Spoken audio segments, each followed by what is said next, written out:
Hello friends, my name is Emile, and welcome back to some more Reach the Peak, the show where you guys recommend the cars, and then I take them up our hill climb course to see which one can come out on top. Today, it is episode number 30, so I thought it was time for another special, and this particular special concerns the race cars, which are in Horizon 3. There's quite a few of them. They came in mostly in the race car pack that they released as pre-order DLC for this game, I believe, or it was with the special editions. If you don't have it, you can find it on the Xbox website. But anyways, now there is one thing I should note about these race cars before we get into this. For the most part, none of them have snow tyres as an equipable item. I'm not too sure why, but these cars come with race tyres by standard, and you cannot put snow tyres on them. You can't put off-road tyres on them. And I was kind of curious to see how that would actually affect their driving characteristics. The first car, 2015 Lamborghini Huracan Super Trofeo, would give us an answer to that. 612 horsepower, 420 foot-pound of torque, 2,993 pounds of weight. This is an S2 class car, 958 MPI. So, how do you suppose these cars did without the race tyres? Well, not great.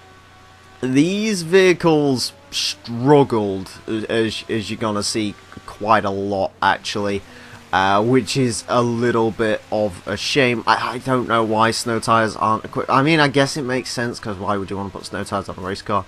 But because of the fact they can't have the tyres, it does mean they are at a significant disadvantage compared to every other car that has gone up this course.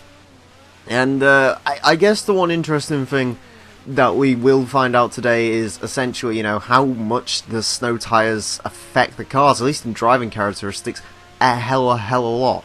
You know, this Huracan, granted it's rear-wheel drive, mid-engine supercar, you know, these don't usually do fantastically well, but they're usually a lot better than this.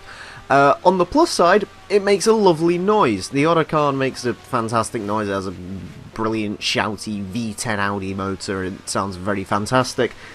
On the downside, it slides on a dime. It just slides everywhere. There is no traction. It honestly feels like you're driving on ice, which, to be fair, isn't, you know, too far from the point. But yeah, there's no handling. There's no grip whatsoever, no traction. You're just sort of at the whim of whatever the car will do. The amount of power it has surging through the rear wheels, you know, because it hasn't got studded tyres, it can't get the tyres dug into the ground, which means they just sort of spin wildly most of the time. You have to be stupidly careful on the throttle. Like, you know, I was at about 10% throttle, or at least 10% sort of finger on the trigger throughout most of this, because if you do any more than that, you're going spinning. You know, and even hell, as these cars sit now, I managed to spin them out a fair few times, you know, even with being that careful, they will spin. You know, it's not a rare occurrence, you know, it isn't a difficult thing to do. In fact, it's a very common thing to do, and if you're not stupidly careful, it'll happen. But yeah, that's the Huracan, and that really, unfortunately, gave us a taste of things to come, because my next car, well, that didn't fare any better either. This is the 2015 Nissan GTR GT500, 550 horsepower, 398 foot-pound of torque, 2,240 pounds of weight. This is actually the least powerful vehicle here today, the least torquey vehicle here today. However, it is the lightest, and it is the highest MPI, S2 class, a 970. But you can see, even through the starting tarmac section.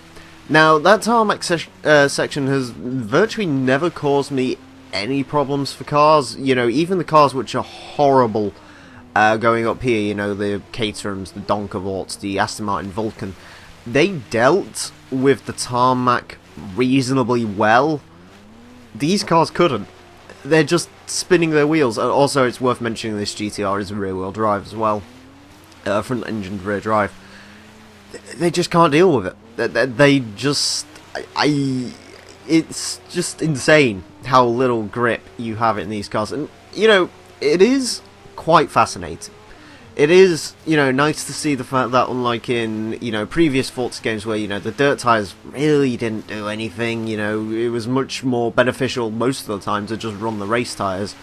You know, it's nice to see the fact that here on Blizzard Mountain, you need those snow tyres. You know, you can't get away with not running the snow tyres, even in, you know, four-wheel drive, relatively controllable cars, you know, your Subaru and Pretzers, the Polaris even. You know, I've driven a couple of those without snow tyres on Blizzard Mountain, and they're awful. You know, they just understeer off into the nearest tree.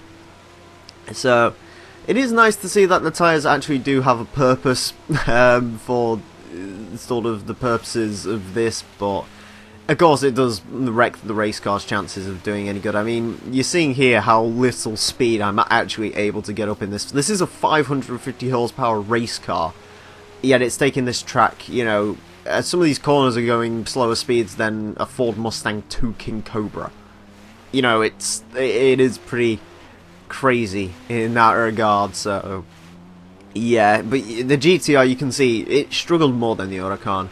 I think the Huracan might have been helped by the fact there was a little bit more weight in it, and it wasn't, you know, it had more weight over the rear end as well, which in theory would make it a lot worse for driving up here, but I guess, you know, as far as actually being able to put some of the weight down on the ground, which is kind of what you need to do, you know, if you've got no traction, you need some weight to press the car down. And the Huracan managed to do that, the GTR not so much. Again, this thing's stupidly light, you know, 2,249 pounds is... it doesn't weigh much more than a ton. It really doesn't, but... yeah, the GTR, probably the most disappointing car here today, in all honesty, because I was kind of, you know, expecting the GTR to do a little bit better than it did, but yeah, it didn't. Anyways, we move on to a little bit of a rivalry, whatever sort of rivalry I can sort of clog together from this. This is the 2015 Ford Falcon V8 Supercar, 655 horsepower, 465 foot-pound of torque, 3,109 pounds of weight. It is an S1 class car, 900 in PI. Yeah, V8 Supercar. Going up a snowy mountain. Could this get any more ridiculous? This isn't right, is it? This isn't the way this is supposed to... yeah. I've got to admit, honestly, after driving the GTR and the Huracan, I didn't really think the V8 Supercars had any real hope of doing anything majorly good here, and to be fair, I wasn't wrong. You know, V8 Supercars are essentially rear-wheel drive, front-engined super saloons with silly big V8s going around tracks, and they have stupid downforce, and they're just stupid cars, and none of that plays well to doing well up this course. Most stupid cars do not do well on this course, other than if they're like the Subaru Brat Horizon Edition or the Warthog, but you know, they're kind of understandable as to why they're good. The Falcon, it's similar to drive to the GTR in all honesty. There is zero bleeding traction. It's awful. You know, that's the one thing you should take away from this. All cars, except from the last one here today, they're all awful. Do not drive them up Blizzard Mountain. Don't attempt to take these things off-road. They don't do it. You know, just don't waste your time. It isn't worth it. Yeah, you know, again, with something like the Ford Falcon, you kind of expect it to not be very good, because, well, if the Lamborghini Huracan can't take this track particularly quickly, what hope does the Falcon have? It is kind of a shame. It really is a shame that you can't run snow tyres on these vehicles, because I would have loved to see I'm down to 19 miles per hour there. I think that might be one of the slowest cars going up that hill I've ever had. You know, maybe the Isetta was slightly slower, but I think even like the Reliant Robin, oh sorry, not the Reliant Robin, the Reliant Regal, I will get it right. You know, that didn't do, you know, I assume that took more speed than that. It's been a while since I did the Regal, but yeah, it is a shame. I would have loved to bring you a super competitive episode of this, because I think if these cars had snow tyres, they would, you know, I don't think they would be gunning for the top spot. You know, they're rear-wheel drive, they're very hard suspension and so on. But they could at least do a little bit. They could at least make a dent on the leaderboard, but, you know, you're watching this, you know they're not going to be very high up on our leaderboard. Of course, we'll check in with that at the end of the show just to see how badly these vehicles actually did. But Yeah, there you go. Anyways, next up there is, I told you there was a bit of a rivalry going on, and this is another V8 supercar. This is a 2016 Holden Commodore V8 supercar. 620 horsepower, 479 foot-pound of torque, 3,109 pounds of weight. This, interestingly enough, is tied for the torquiest vehicle here today. One other interesting thing to note about, well, the Falcon and the Commodore is they're both the lowest PI car here today. They're both S1 900. So that is something to bear in mind. The Commodore, yeah, it's identical to the Ford, really, in how it drives. There isn't a whole lot in these vehicles. If you're to look at it on paper, the Falcon is slightly more powerful, the Holden has slightly more torque, they both weigh exactly the same. By that logic, you know, the Holden probably does better on shorter tracks, the Falcon does better on longer tracks. I don't really know, I haven't driven many of these cars on the mainland too much, I don't think I've ever driven the V8 supercars before this. You know, I've driven the GTR and the Huracan a couple of times, but for nothing major. The, you know, V8 supercars, again, what do you expect? What do you think they're going to do? You know, you're taking them from sunny Bathurst, and I believe they race around Yas Marina and do a bit of a world tour. You know, you take them away from nice hot countries and you put them on a snowy mountain and don't upgrade the tyres, and this is what happens. As far as the actual race cars go, you might be wondering sort of what mods you can actually do to these things. You can increase the tyre widths if you want to. I chose not to for this, just because if they can't run snow tyres, then what's the point of running them with anything else? I don't know if upgrading the tyre widths would actually do anything at all for these cars. You know, in terms of making them any quicker, I don't believe it would make a huge amount of difference. You know, if you haven't got snow tyres, bigger tyre widths, you know, they're still not going to dig into the ground. So if you've got no grip to begin with, then, you know, widening tyres isn't really going to do much for these vehicles. But you can widen the tyres. You can take the restrictor plates off them. They could be pretty good cars once you do that. You know, I run a Huracan S2 998 with all-wheel drive and the restrictor plates taken off. It's running almost 1,000 horsepower, and it's a pretty decent car, to be honest with you. The V8 supercars, you know, you can take the restrictors off these. I'm not too sure what PI they get. For the most part, all of the race cars, when you take the restrictors off them and upgrade the tyre widths, hit around 998. Of course, you know, whether they're competitive in that really is a case-by-case basis, but, you know, for the sake of, you know, maybe not upsetting anyone's OCD, those cars all reach 998 PI, so, yeah. But the Commodore, it was useless like the Ford, unfortunately, so that is that. The final car of today, though, this one might actually show some promise, because, unlike every other thing here today, this thing can actually run snow tyres. It's the 2010 Ferrari 599XX, 691 horsepower, 379 foot-pound of torque, 3,350 pounds of weight. It is the most powerful vehicle here today. It is the highest torque vehicle here today. It's also the heaviest, although 3,350 pounds, my god, that isn't a lot. So, I was sort of wondering about using something a little bit different. To be fair, I had about 5 race car recommendations when I did this episode, and, you know, instead of, you know, doing another GT3 car or something, I figured I'd throw something a little bit more interesting in there. And the 599XX, technically this is a race car.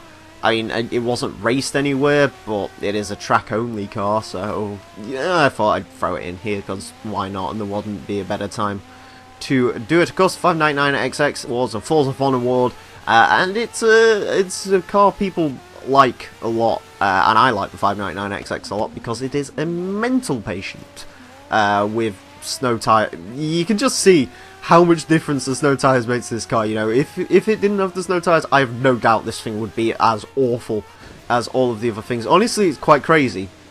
You know, I'm sort of watching this in my preview window, and it's kind of, you know, it is very weird to see a car actually take this course at normal speed now, after seeing all those sort of race cars sort of lumberjack their way through this. You know, this car actually with snow tyres, it could be quick, and I'm watching it be quick, and it's quite an interesting experience. Yeah, you know, the 599XX, as far as it drives, it's good. It's a twitchy little bastard. It will twitch out, you know, again, hard suspension, you know, we kind of expect that. But on the whole, you know, it's not a bad car to drive. I do have to admit, sort of the road-going version of this car, the GTO, it is a little bit more controllable. If you're going to take it, one of these off-roading, you know, take the GTO, because it'll be better suited. But the 599XX isn't a bad vehicle to drive, certainly. And across the line it goes. Anyways, unsurprisingly, the fastest car today is the Ferrari 599XX. 37th place, 209.696. It goes on the bottom end of the Ferrari contingent. There's a lot of Ferraris grouped together there. Beats an Alfa Romeo 33 Stradale, McLaren P1, like an Hypersport. Pretty good time. From the 599XX, of course, the GTO is slightly quicker, and the GTO is the one I'd go with if you're going to off-road. Onto the race cars, and yeah, 162nd place finds the Huracan Super Trofeo, 247.434. It is quicker than the Transit van, it's slower than the Myers-Manx and the Morgan freewheeler.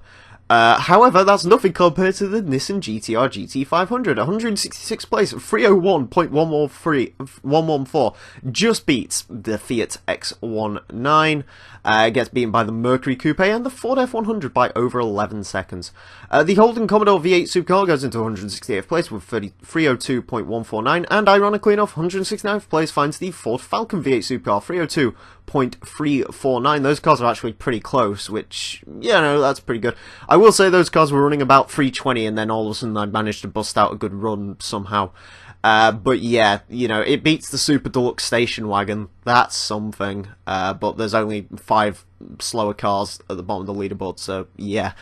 Anyways, that is it for this episode of Reach the Peak. Kind of a disappointing episode, I guess, but that's what happens when you don't run snow tyres. Anyways, friends, if you'd like to request any cars for this series, feel free to do so in the comment section below, and I will add them to my list. With that all being said and done, friends, thank you all very much for watching. Mine's been The Real Emile, and until next time, a farewell.